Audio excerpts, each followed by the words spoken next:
నమస్కారం. సుఖీభవకు స్వాగతం. ఈ రోజు సుఖీభవలో మహిళల్లో మైగ్రేన్ ఎందుకు, మలబద్ధకంతో పొట్టలో నొప్పి, గర్భిణీల ఆహారం ఎలా ఉండాలి, శతఘాతులకు స్వాంతన వైద్యం, ఇంకా హెల్త్ టిప్. నిద్ర చాలనప్పుడు, పని ఒత్తిడి ఎక్కువైనప్పుడు తలనొప్పిగా అనిపించడం మామూలే. ఇలాంటప్పుడు ఒక కప్పు కాఫీ లేదా టీ తాగితే వెంటనే తలనొప్పి తగ్గిపోతుంది. అయితే తలనొప్పిలోనే మైగ్రేన్ అనే మహా తలనొప్పి ఒకటుంది. తలలో నరాలు చిట్లిపోతున్నాయా, తలపై ఎవరైనా సుత్తులతో బాదుతున్నారా అన్నంతగా వేధిస్తుంది. మరీ ముఖ్యంగా మైగ్రేన్ అనేది మహిళల్లో ఎక్కువగా కనిపిస్తుంది. మైగ్రేన్ బాధల్ని తట్టుకోలేక చాలామంది ఆత్మహత్య ఆలోచనలు సైతం చేస్తూ ఉంటారు. నిత్య జీవితాన్ని దుర్భరంగా మార్చే మైగ్రేన్ గురించిన పూర్తి వివరాల్ని ఇప్పుడు తెలుసుకుందాం. మైగ్రేన్ తలలో ఒకవైపు మాత్రమే వేధించే ఒక రకమైన తలనొప్పి. మాడుపై సమ్మెటతో బాదుతున్నట్లుగా, రక్తనాళాలు చిట్లిపోతున్నట్లుగా, నరనరాల్లో ఉప్పెనలు పోటెత్తుతున్నట్లుగా మైగ్రేన్ మనిషిని బాధిస్తుంది. ప్రత్యక్ష నరకాన్ని చూపిస్తుంది. మైగ్రేన్ లక్షణాలు సాధారణంగా ఉదయం నిద్ర నుంచి మేల్కొన్నప్పుడు వస్తూ ఉంటాయి. తేలికపాటి తలనొప్పితో ప్రారంభమై తీవ్రమైన తలనొప్పి వస్తుంది. కొందరిలో వాంతి అవుతున్నట్లుగాను, మరికొందరిలో వాంతులతో కూడిన తలనొప్పి ఉంటుంది. అధిక వెలుతురును, శబ్దాలను భరించలేరు. కళ్ల ముందు వెలుతురు చుక్కల్లాగా కూడా కనిపిస్తూ ఉంటుంది. ముఖంలో ఒక భాగంలో కానీ లేదా ఒక చేయి, ఒక కాలులో తిమ్మిరి పట్టినట్లుగా, సూదులతో గుచ్చినట్లుగా అనిపిస్తూ ఉంటుంది. కళ్ళు తిరగటం, బలహీనత, మాట్లాడటానికి కాస్త ఇబ్బంది పడుతూ ఉంటారు. ఈ లక్షణాలతో పాటు తలలో నరాలు చిట్లిపోతున్నాయా, తలపై సుత్తితో బాదుతున్నారా అన్నంత నొప్పి ఉంటుంది. మహిళల్లో నెలసరికి ముందు, నెలసరి రోజుల్లో మైగ్రేన్ బాధలు అధికంగా ఉంటాయి. మైగ్రేన్ హెడేక్ అనేది పార్శ్వ నొప్పి అని అంటాం. ఈ మైగ్రేన్ హెడేక్లో తలలో ఒకవైపు తలనొప్పి వస్తుంది. దాన్ని హెమిక్రేనియల్ హెడేక్ అని అంటాం. ఒకసారి కుడివైపు, ఒకసారి ఎడంవైపు, లేదా ఒకవైపుతో స్టార్ట్ అయ్యి తలంతా కూడా రావచ్చు. ఇది చాలా సివియర్గా ఉండటమే కాకుండా దాంతో పాటు వికారము, వాంతులు అవ్వడము, లైట్ చూస్తే ఇబ్బంది, ఫోటోఫోబియా అని అంటాం. లేదా ఏమన్నా చిన్న సౌండ్లు కూడా తట్టుకోలేకపోవడం, ఫోనోఫోబియా అని అంటాం. ఈ అసోసియేటెడ్ ఫీచర్స్ అనేవి ఉంటాయి. ఈ మైగ్రేన్ హెడేక్లో 4 ఫేజెస్ ఉంటాయి. ఒకటి ప్రోడ్రోమ్, నెక్స్ట్ ఆరా, నెక్స్ట్ హెడేక్ ఫేజ్, లాస్ట్ది పోస్ట్డ్రోమ్. సో ఈ ఒక్కొక్క ఫేజ్కి సంబంధించి కారణం అనేది డిఫరెంట్గా ఉంటుంది. మైగ్రేన్కు కొన్ని ప్రత్యేకమైన కారణాలు ప్రేరేపకాలుగా పనిచేస్తుంటాయి. మానసిక ఒత్తిడి, అధిక శ్రమ, ప్రకాశవంతమైన వెలుతురు, నెలసరిలో తేడాలు, గర్భనిరోధక మాత్రలు, మత్తు పానీయాలు, పొగ అలవాటు, ఇవన్నీ మైగ్రేన్ను ప్రేరేపించేవే. మైగ్రేన్లో తలకు ఒకవైపు వెళ్లే నరాలు అకస్మాత్తుగా సంకోచ వ్యాకోచాలకు లోను కావటంతో తలలో నొప్పి మొదలవుతూ ఉంటుంది. మైగ్రేన్లో మళ్ళీ కామన్ అని, క్లాసికల్ అని 2 రకాల తలనొప్పులు కనిపిస్తాయి. కామన్ మైగ్రేన్ అయితే ఎక్కువగా మహిళల్లో వస్తూ ఉంటుంది. తలలో 2 వైపులా నొప్పి బాధిస్తూ ఉంటుంది. కళ్లల్లో సూదులతో గుచ్చుతున్నట్లుగా నొప్పి ఉంటుంది. ఎక్కువగా కంటి వెనుక భాగంలో ఈ నొప్పి ఉంటుంది. 2వ రకం క్లాసికల్ మైగ్రేన్లో తలనొప్పి ఒక పక్క చెవిపైన మొదలై మొత్తం సగభాగానికి పాకుతుంది. ఒకసారి కుడివైపు కలిగితే మరొకసారి ఎడమ పక్క కలగవచ్చు. ఈ తలనొప్పిని థ్రాబింగ్, పల్సటివ్, పౌండింగ్ తలనొప్పిగా వర్ణిస్తారు. ఎక్కువగా పల్సటివ్ తలనొప్పి కనిపిస్తూ ఉంటుంది. మన జనాభాలో సుమారు 10% మంది మైగ్రేన్ బాధితులే అని చెబుతారు డాక్టర్లు. మైగ్రేన్ అనేది కార్టికల్ స్ప్రెడింగ్ డిప్రెషన్ అని ఒక థియరీ ప్రకారం ఎక్స్ప్లెయిన్ చేయాలంటే, మన బ్రెయిన్లో ఒక అలలాగా నరాలు డీపోలరైజ్ అవుతాయి. అవి డీపోలరైజ్ అయినప్పుడు ట్రైజమైనల్ వాస్క్యులర్ సిస్టమ్ అనేది సెన్సిటివ్గా మారుతుంది. ఇప్పుడు మన రక్తనాళాల చుట్టూతా నరాలు ఇన్నోవేషన్ అనేది ఎక్కువగా ఉంటుంది. అవి ట్రైజమైనల్ నర్వ్స్ అని అంటాము. సో ఈ కార్టికల్ స్ప్రెడింగ్ డిప్రెషన్ మూలంగా ఈ నరాల లోపల రక్తనాళాల చుట్టూతా ఉన్న ట్రైజమైనల్ ఆఫరెన్స్ అనేవి చాలా సెన్సిటివ్గా మారుతాయి. అవి సెన్సిటివ్గా మారటం మూలంగా ఇన్ఫ్లమేటరీ చేంజెస్ అనేవి వస్తాయి. మన మెనింజియస్ అంటే బ్రెయిన్ చుట్టూతా ఉన్న కవరింగ్స్లో ఇన్ఫ్లమేటరీ చేంజెస్ అనేవి వస్తాయి. ఎప్పుడైతే ఈ పెయిన్ సెన్సిటివ్ మెనింజెస్లో ఇన్ఫ్లమేటరీ చేంజెస్ అవి సివియర్గా వచ్చినాయో అది హెడేక్కి దారితీస్తుంది. మైగ్రేన్కి 2 రకాలుగా చికిత్స ఉంటుంది. మొదటి రకం చికిత్సలో తక్షణం నొప్పిని నివారించే నొప్పి నివారణలైన డోలో, క్రోసిన్, వాసోగ్రైన్ వంటి మందులు ఇస్తూ ఉంటారు. రెండో రకం చికిత్సలో మైగ్రేన్ మళ్లీ రాకుండా ఉండేందుకు దీర్ఘకాలికంగా calcium channel blockers, beta blockers, antihistamine, anti ఎమిటిక్స్ వంటి మందులు వాడాల్సిందిగా సూచిస్తారు. మైగ్రేన్కు ఇటీవలి కాలంలో బొటాక్స్ను కూడా చికిత్సలో భాగంగా వాడుతున్నారు. తాజాగా జెక్యూటీ ప్యాచ్ అనే కొత్త రకం పట్టీ చికిత్స కూడా ఇటీవలే అందుబాటులోకి వచ్చింది. మైగ్రేన్ వేధిస్తున్నప్పుడు ఈ పట్టీకి గల మీటను నొక్కితే చాలు, మందు చర్మం ద్వారా నేరుగా శరీరంలోకి చేరి మైగ్రేన్ బాధల్ని తగ్గిస్తుంది. ట్రీట్మెంట్ పరంగా అక్యూట్ అబార్టివ్ ట్రీట్మెంట్స్ లేదా ప్రొఫిలాక్టిక్ ట్రీట్మెంట్ అని 2 రకాలుగా ఇస్తూ ఉంటాం. ఒకవేళ హెడేక్ సివియరిటీ కనుక బాగా ఎక్కువగా ఉంటే అప్పుడు అక్యూట్ అబార్టివ్ ట్రీట్మెంట్స్ వాడతాం.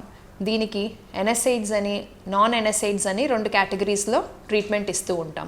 ఒకవేళ ఈ ట్రీట్మెంట్కి గనక రెస్పాండ్ అవ్వకపోతే ఆ అక్యూట్ మైగ్రేన్ ఇంకా పవర్ఫుల్గా ఇంట్రావాస్క్యులర్ కానీ ఇంట్రావీనస్గా కానీ ఇంజెక్షన్స్, కిట్రోలాక్ ఇంజెక్షన్స్ అవి కూడా ఇస్తూ ఉంటాం. ఒకవేళ వీటికి కూడా రిలీఫ్ లేకపోతే గనక ట్రిప్టాన్స్, సుమాట్రిప్టాన్, ఆల్మోట్రిప్టాన్ అని అడ్వాన్స్డ్ ట్రీట్మెంట్ ఆప్షన్స్ కూడా ఇప్పుడు అందుబాటులో ఉన్నాయి. ఒకవేళ హెడేక్ సివియరిటీ కనుక ఎక్కువ అవుతుంది, 4 or 5 episodes in a month మనం పని చేసుకోలేనంత సివియర్గా హెడేక్స్ వస్తున్నాయి అని అంటే కనుక వాళ్ళు కంపల్సరీ ప్రొఫిలాక్టిక్ ట్రీట్మెంట్ అనేది వాడాల్సి ఉంటుంది. ఈ ప్రొఫిలాక్టిక్ ట్రీట్మెంట్ అనేది యూజువలీ 3 months ఇస్తాం, ఒకవేళ తగ్గకపోతే 6 months వరకు కూడా పొడిగిస్తాం. ఈ ఫస్ట్ లైన్ డ్రగ్స్కి రెస్పాండ్ అవ్వకపోతే గాబపెంటిన్, కార్బమజెపిన్ అని సెకండ్ లైన్ డ్రగ్స్, టోపిరమేట్ అని యాంటీ కన్వల్సన్ డ్రగ్స్ కూడా వాడుతూ ఉంటాం. మైగ్రేన్ నివారించుకోవటానికి జీవన శైలిలో తగిన జాగ్రత్తలు తీసుకోవాలి. నిత్యం ఎదురయ్యే ఒత్తిళ్లు, ఆందోళన తట్టుకునేందుకు యోగా, ధ్యానం, ప్రాణాయామాల్ని ఆచరించాలి. నిత్యం కాసేపైనా నడవాలి. పొగ, మద్యం వంటి అలవాట్లు ఉన్నట్లయితే వాటిని వెంటనే విడనాడాలి.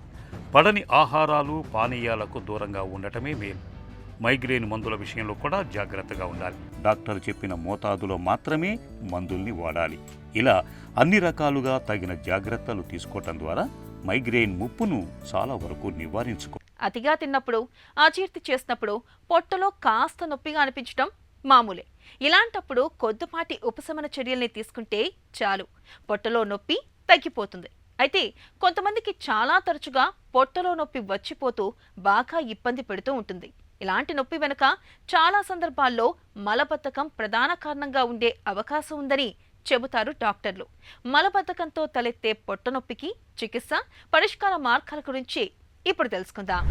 ఈ మలబద్ధకంలో కనుక కడుపులో నొప్పి వస్తే మనకి పొట్ట అంటే ఎస్పెషల్లీ లోవర్ అబ్డామెన్లో పెయిన్ ఎక్కువ చెప్తూ ఉంటారు.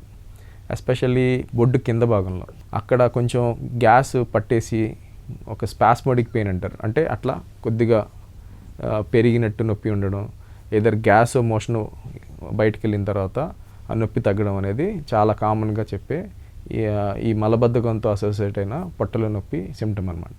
ఫ్రీగా మోషన్ అవడం అనేది మనకి ట్రీట్మెంట్. దాంట్లో వచ్చేసరికి చాలామందికి ఫస్ట్ డైట్లో వచ్చేసరికి వాటర్ ఎక్కువ తాగడం, గోరువెచ్చని నీళ్ళు పొద్దున్న వెళ్ళగానే ఒక 2 గ్లాసులు నీళ్ళు తాగడం, అండ్ కాయగూరలు, కూరగాయలు, పండ్లు. సో పండ్లు వచ్చేసరికి యాపిల్, గావా అంటే మనకి ఇవి జామకాయలు, ఆరెంజెస్, ప్రూన్స్, కివి ఇట్లాంటివి ఎక్కువ పీచు పదార్థం ఉంటాయి. ఇలాంటి ఫ్రూట్స్ అనేది ఎక్కువ అడ్వైజ్ చేస్తూ ఉంటాం. మనకి ఆహారంలో కూడా బ్రౌన్ రైస్ తినడం, దాంట్లో ఎక్కువ ఫైబర్ ఉంటుంది. సో రాగులు, సజ్జలు, జొన్నలు వీటిలో కూడా ఎక్కువ ఫైబర్ ఉంటుంది. కీన్వా ఇలాగా ఫైబరు శాతాన్ని మన ఆహారంలో పెంచుకోవడానికి ట్రై చేయాలి. సో ఇంతేకాకుండా నాన్ వెజిటేరియన్ ఫుడ్ అండి. సో ఎస్పెషల్లీ ఈ వేడి చేసే ఫుడ్స్ అంటారు, like chicken, mutton, fish, prawns, eggs, milk, ఇవన్నీ కూడా యానిమల్ ప్రోడక్ట్స్. వీటిలో ఒక చిన్న ఫైబర్ కూడా ఉండదు. సో వీటిని వారానికి ఒకసారో లేకపోతే 2 సార్లు, అది కూడా మనం ఒక పూటే తీసుకోవడం, దాంతోపాటు ఎక్కువ ఫ్రూట్స్, సలాడ్స్ తీసుకోవడం ద్వారా కొంతవరకు మలబద్ధకానికి హెల్ప్ఫుల్ అవుతుంది. సో ఇవన్నీ చేసినా కూడా కొంతమందికి కొంత మలబద్ధకం అనేది ఉండిపోతుంది. అలాంటి వాళ్ళకి చాలా ట్రీట్మెంట్స్ ఉన్నాయండి. సో వాటిలో వచ్చేసరికి లాక్సేటివ్స్ అంటారు. సో బల్క్ లాక్సేటివ్స్ అని, స్టిమ్యులేటివ్ లాక్సేటివ్స్ అని, లేకపోతే ఇంకా అలా చాలా ఉన్నాయండి. సో ఇవన్నీ కూడా చాలా సేఫ్ అండ్ లాంగ్ టర్మ్గా కూడా సేఫ్టీ డేటా చాలా ఉంది. ఇవి వాడడం వల్ల ఫ్యూచర్లో వాళ్ళకి సైడ్ ఎఫెక్ట్స్ కానీ ఫ్యూచర్లో ప్రాబ్లమ్స్ కానీ రావు. ఆరోగ్యమైన అనారోగ్యమైన తల్లి నుంచే బిడ్డకు సంక్రమిస్తుంది. గర్భంలో బిడ్డ ఆరోగ్యంగా ఎదగాలి అంటే తల్లి కూడా తన ఆరోగ్యాన్ని భద్రంగా కాపాడుకోవాలి. పుట్టబోయే బిడ్డ ఆరోగ్యం కోసం గర్భం దాల్చినప్పటి నుంచే తగిన జాగ్రత్తలు తీసుకోవాలి. ముఖ్యంగా ఆహారం విషయంలో మరింత శ్రద్ధ తీసుకోవాలి. ఆకుకూరలు, పండ్లు, కూరగాయలతో పాటు అన్ని పోషక విలువలతో కూడిన సమతుల ఆహారాన్ని తీసుకోవాలని చెబుతున్నారు పోషకాహార నిపుణులు. గర్భంతో ఉన్నప్పుడు రోజువారీ ఆహారం ఎలా ఉండాలో, ఏం తినాలో, ఏం తినకూడదో ఇప్పుడు తెలుసుకుందాం. 3 డిఫరెంట్ స్టేజెస్లో మనకు ప్రెగ్నెన్సీ అంటే ఫస్ట్ ట్రైమిస్టర్ అంటే first 3 months, first trimester, second trimester and third ట్రైమిస్టర్లో డిఫరెంట్ స్టేజెస్లో మనకు డిఫరెంట్ గ్రోత్ అనేది, బేబీ గ్రోత్ అనేది అండ్ మదర్లో కూడా చేంజెస్ ఉంటాయి. కాబట్టి ఈ స్టేజెస్లో కనుక మనము ఆ గ్రోత్ని తగ్గట్టు మనము ఫుడ్ ఆర్ న్యూట్రియంట్స్ కనుక ఇంక్లూడ్ చేసుకుంటే బేబీ గ్రోత్తో పాటు even mother health and mother energy levels కూడా మనం చాలా వరకు జాగ్రత్తగా చూసుకోవచ్చు. ఎలా అంటే ప్రోటీన్ అనేది ప్రతి ఒక్క స్టేజ్ ఆఫ్ డెవలప్మెంట్లో మనకు చాలా హెల్ప్ఫుల్ అవుతూ ఉంటుంది. ప్రోటీన్ అనగానే నాన్ వెజిటేరియన్ ఉన్న వాళ్ళైతే ఎగ్స్, చికెన్, ఫిష్ ఇలాంటివి తీసుకోవచ్చు. పాల పదార్థాల్లో కూడా మనకు ప్రోటీన్ ఉంటుంది. వెజిటేరియన్స్కి అయితే పప్పులు కానివ్వండి, చిరుధాన్యాలు కానివ్వండి, అంటే మిల్లెట్స్ ఆర్ హోల్ గ్రెయిన్స్, లేదు అంటే ఈవెన్ పప్పులు, పెసర్లు, శనగలు, బొబ్బర్లు ఇలాంటివి అయితే మనకు మంచి ప్రోటీన్ అనేది ఉంటుంది. Whole grains and whole gram pulses అంటే ఏదైతే చిరుధాన్యాలు ఉంటాయో అందులో మనకు ప్రోటీన్తో పాటు మైక్రోన్యూట్రియంట్స్ కూడా చాలా మంచి కంటెంట్ ఉంటుంది. కాబట్టి ఓవరాల్గా మైక్రోన్యూట్రియంట్స్ కూడా మనం కవరప్ చేసుకోవచ్చు అనమాట. మెయిన్గా ఫస్ట్ 3 monthsలో ఏంటంటే ఫోలిక్ యాసిడ్ ఎక్కువగా తీసుకోవడము ఇంపార్టెంట్. కాబట్టి ఈ ఫోలిక్ యాసిడ్ అంటే మనకు ఆకుకూరల్లో ఉంటుంది. సో రెగ్యులర్ బేసిస్లో కనుక ఆకుకూరలు ఇంక్లూడ్ చేసుకుంటే బేబీది నర్వస్ సిస్టమ్ డెవలప్మెంట్ అనేది ప్రాపర్గా జరుగుతుంది. అండ్ సెకండ్ ట్రైమిస్టర్లో వచ్చేసి బేబీది ఆర్గన్ డెవలప్మెంట్స్ ఉంటాయి. కాబట్టి మంచి వైటమిన్ అండ్ మినరల్ గల మనము ఆహారము తీసుకుంటే కనుక baby growth especially the organ development అనేది ప్రాపర్గా ఉంటుంది. నెక్స్ట్ లాస్ట్ 3 monthsలో బేబీ వెయిట్ గెయిన్ అనేది అవుతూ ఉంటుంది. కాబట్టి ఇందులో కూడా మనం మంచి ప్రోటీన్తో పాటు మంచి క్యాలరీస్ ఉన్నగల ఫుడ్స్ తీసుకుంటే కనుక ఓవరాల్గా మదర్కు కూడా ఎనర్జీ లెవెల్స్ మెయింటైన్ చేసుకోవచ్చు. At the same time foetal development కూడా ప్రాపర్గా. ప్రమాదాల్లో మన ఒంటికి అయ్యే గాయాలన్నీ ఒకే తీరుగా ఉండవు. కొన్నిసార్లు చిన్న చిన్న గాయాలతో తప్పించుకోవచ్చు. కొన్ని సందర్భాల్లో ఏకంగా ప్రాణమే పోవచ్చు. అయితే ఇవాళ చాలా సందర్భాల్లో ప్రమాదానికి గురైన వ్యక్తుల్లో కాలు, చెయ్యి విరగడంతో పాటు శరీరంలో చాలా చోట్ల మల్టిపుల్ ఫ్రాక్చర్లు అవడం అనేది ఎక్కువగా ఉంటుంది. దీన్నే పాలిట్రామా అని అంటారు. అలాంటప్పుడు తల, వెన్నుముక, ముఖంలోని ఎముకలకు కూడా గాయాలు అవుతూ ఉంటాయి. ఇది చాలా ప్రమాదకరమైన పరిస్థితి. ఇలాంటప్పుడు క్షతగాత్రులకు వెంటనే ఎలాంటి వైద్య సాయం అవసరమవుతుందో, ఎలాంటి చికిత్సల్ని అందిస్తారో డాక్టర్ని అడిగి ఇప్పుడు తెలుసుకుందాం. పాలిట్రామా అంటే ఏంటి? ట్రామా అంటే యాక్సిడెంట్, ఇంజరీ.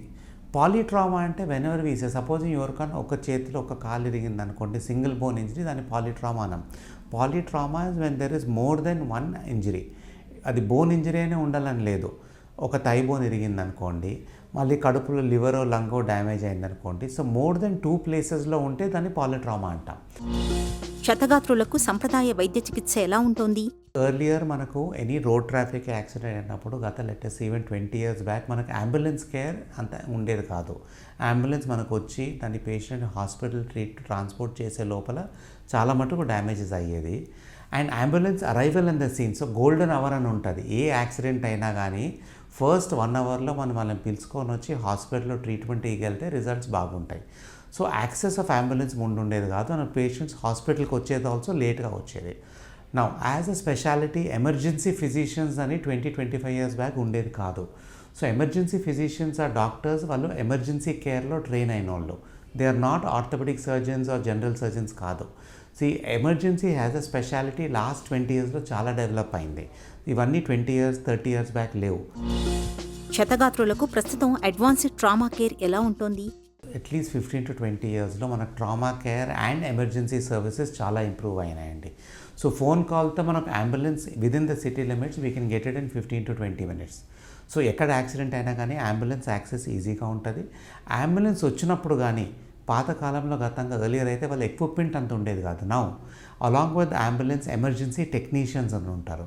ఆ ఎమర్జెన్సీ టెక్నీషియన్స్ పేషెంట్ అక్కడే ఇమీడియట్గా కొంచెం ట్రీట్మెంట్ ఇస్తూ వాళ్ళని ఎట్లా సేఫ్గా హాస్పిటల్కి ట్రాన్స్పోర్ట్ చేయాలా, ఎంత త్వరలో ఏ హాస్పిటల్ ట్రాన్స్పోర్ట్ చేయవచ్చు అని ఎమర్జెన్సీ టెక్నీషియన్స్ చూస్తారు. ఎమర్జెన్సీ టెక్నీషియన్స్ ఆ ఫెసిలిటీస్తో చేసుకొని హాస్పిటల్ తొందరగా తీసుకుంటే హాస్పిటల్కి వచ్చినప్పుడు the first care to be seen is by a emergency physician. నా ఎమర్జెన్సీ ఫిజిషియన్స్ 25 years బ్యాక్ లేరండి. ఇప్పుడు ఆ స్పెషాలిటీనే డెవలప్ అయ్యి ఎమర్జెన్సీలో ట్రీట్మెంట్ ఇచ్చే పద్ధతే వేరేగా ఉంటుంది. The main important thing is what you call ABC, airway, breathing, circulation. So హాస్పిటల్కి వస్తూనే వాళ్ళకి ఫస్ట్ వాళ్ళకు ఊపిరితిత్తులు ఎట్లా పోతున్నాయి, గాలి ఎట్లా పోతున్నది, బ్లడ్ ఫ్లో ఎట్లా పోతున్నది చూసుకొని వాళ్ళని స్టెబిలైజ్ చేసేది is of primary importance. So ఈ స్పెషాలిటీ ఎమర్జెన్సీలో ప్రజెంట్గా చేసే దాంట్లో విదిన్ ద 1 hour పిలుచుకొని వచ్చినప్పుడు ఈ ఎమర్జెన్సీ ABC సర్క్యులేషన్ ఎస్టాబ్లిష్ చేసేది, వాళ్ళని సేఫ్గా హ్యాండిల్ చేసేది చాలా easy at the present point. High velocity ఇంజురీస్కి ఎలాంటి చికిత్స అందిస్తున్నారు? సో ఇలాంటి వాళ్ళకు మనం emergency care super speciality hospitals తీసుకొచ్చినప్పుడు ద ఎమర్జెన్సీ ఫిజిషియన్కి వాళ్ళకి యాక్సెస్ ఉంటుంది to handle every aspect of taking care of the airway, breathing and circulation. Blood availability ఈజీగా ఉంటుంది, స్టెబిలైజ్ చేసేది ఈజీగా ఉంటుంది. ఎమర్జెన్సీ ఫిజిషియన్ డాక్టర్స్ డ్యూటీలో ఉంటారు. సో ఎమర్జెన్సీ ఫిజిషియన్స్ చూసుకొని స్పెషలిస్ట్ డాక్టర్స్తో సిటీ స్కాన్స్ టెస్ట్లన్నీ చేసిన తర్వాత స్పెషలిస్ట్ ఫిజిషియన్స్ని ఇమీడియట్గా పిలుచుకొని స్టెబిలైజ్ చేసే ఛాన్స్ చాలా బెటర్ ఉంటుంది compare to 20 years back. Bone missing కేసుల్లో చికిత్స ఎలా ఉంటుంది? బోన్ మిస్సింగ్ కేసెస్ అంటే these are all compound injuries అండి. సో కాంపౌండ్ ఇంజరీ అంటే ఏంటి, నార్మల్గా ఫ్రాక్చర్ అయినప్పుడు పైన చర్మం ఇంటాక్ట్ ఉంటుంది. కొన్ని సిచ్యువేషన్స్లో ఆ చర్మం కానీ కట్ అయినప్పుడు లోపల బోన్ బయటికి వస్తుంది. అది ఓన్లీ స్మాల్ బోన్ లాస్ ఉంటే దాన్ని మనం బోన్ గ్రాఫ్ట్ ఏదైనా వేరే చేయవచ్చు. కానీ లార్జర్ బోన్స్ పోయినప్పుడు దాన్ని బోన్ బ్యాంక్లో నుంచి ఆర్టిఫిషియల్ బోన్ గ్రాఫ్ట్ తీసుకొని పెట్టవచ్చు. కొన్ని సిచ్యువేషన్స్లో బోన్ పోయినప్పుడు మనం దాన్ని ఇమీడియట్గా హ్యాండిల్ చేయము. దానికి మనము ఫిక్సేటరు, ఇంప్లాంట్ వేసేసి దాన్ని సూచర్ చేసేసి గాయం మానిన తర్వాత we do the bone reconstruction procedure after 4 to 6 weeks. ఇలిజ్రావ్ అనే మెథడ్ ఉంటుంది, దాన్ని మనం బోన్ పెంచవచ్చు. సో ఎవరికైనా బోన్ ఇరిగిపోయింది అనుకోండి, ఇలిజ్రావ్ మెథడ్ ఆర్ రింగ్ ఫిక్సేటర్ మెథడ్ పెట్టుకొని బోన్ని మనం లెంతన్ చేసుకోవచ్చు. సో ఒక 5 centimeter బోన్ లాస్ ఉంటుంది, 5 to 6 centimeter బోన్ లాస్ ఉన్నప్పుడు దాన్ని మనం ఎక్కడి నుంచి బోన్ దొరకదు అంత ఈజీగా. అది దొరికినా కానీ bone it will not be as strong as a natural bone. So ఈ సిచ్యువేషన్స్లో డిలేడ్ సర్జరీ చేసినప్పుడు we can do the Ilizarov fixator and grow the bone also. So bone cut చేసి ఎవ్రీ డే ఒక 0.2 millimeters పెంచుతాం. దాన్ని పెంచుకుంటే within 2 months growth వచ్చేస్తుంది.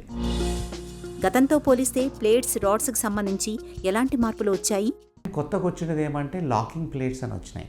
So గతంలో ముందు 20-25 years బ్యాక్ ఖచ్చితంగా ప్లేట్ వేయాలంటే పూర్తిగా కట్ చేయాల్సి వస్తుంది, బోన్ పైన ప్లేట్ వేయాలి. ఇప్పుడు చాలా మటుకు ప్లేట్స్ మనం బోన్ కట్ చేయకుండా మీపో టెక్నాలజీ అంటే మినిమల్ ఇన్వేజివ్ ప్లేట్ ఆస్టియోసింథసిస్తో అంత చిన్న ఇన్సిషన్తో. సో నార్మల్గా మనం కట్ చేసేది లెటర్సే 10 centimeters ఉంటే ఇప్పుడు ఓన్లీ 1 to 2 centimetersలో సేమ్ ప్లేట్ వేయవచ్చు. That is because we have technology like fluoroscopy, better locking plates వచ్చినాయి. సో సివియర్ ఫ్రాక్చర్స్ ఉన్నా కానీ లాకింగ్ ప్లేట్ మెథడ్ టెక్నాలజీతో మనము గాయం సరిగా హీల్ చేసుకోవచ్చు. అండ్ మనం స్కిన్ ఓపెన్ చేయకపోతే టిష్యూస్ ఆల్సో మెయింటైన్ చేసినప్పుడు బోన్ ఆల్సో తొందరగా అండ్ స్ట్రాంగ్ బెటర్గా యునైట్ అవుతుంది.